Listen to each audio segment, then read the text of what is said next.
It was a rainy Monday morning, and Emma sat at her kitchen table, staring out the window at the gray sky. Her coffee had gone cold, her toast was burnt, and her phone buzzed incessantly with work emails. She sighed, muttering under her breath, "Why does everything always go wrong for me?" Emma was a chronic complainer. She complained about the weather, her job, her noisy neighbors, and even the way her shoelaces always seemed to come undone. Her friends had started to avoid her, and her coworkers exchanged knowing glances whenever she launched into one of her rants. But Emma didn't notice. Or maybe she didn't care. Life, in her eyes, was just one big inconvenience. That evening, as she scrolled through social media, she stumbled upon a post that caught her attention. The 30-day no complaining challenge. Transform your life by changing your words. The idea was simple. Go 30 days without complaining, criticizing, or gossiping. Emma scoffed. "That's impossible," she muttered. But something about the challenge nagged at her. She couldn't stop thinking about it. What if it actually worked? What if she could change her life just by changing her words? The next morning, Emma decided to give it a try. She wrote the rules on a sticky note and stuck it to her bathroom mirror. No complaining, no criticizing, no gossiping.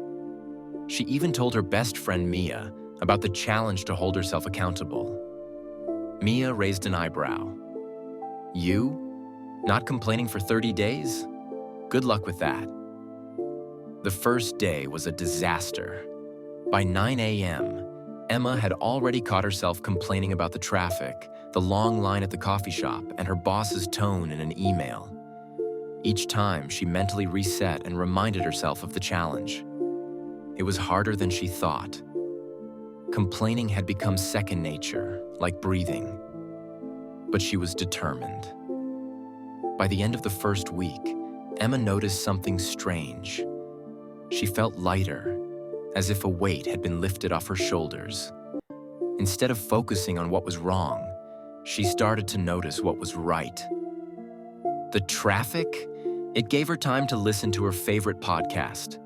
The long line at the coffee shop? She struck up a conversation with the person in front of her and made a new friend. Her boss's email? She realized it wasn't personal. He was just stressed. As the days turned into weeks, Emma's perspective shifted entirely. She began to see challenges as opportunities rather than obstacles. When her computer crashed, she took it as a chance to step away from her desk and take a walk. When her neighbor's dog barked late at night, she reminded herself how much she loved animals. And when her shoelaces came undone, she laughed and tied them again. Her relationships improved, too. Her coworkers started inviting her to lunch again, and Mia noticed the change immediately. "You're like a different person," she said. "What's your secret?" Emma smiled. "I stopped complaining."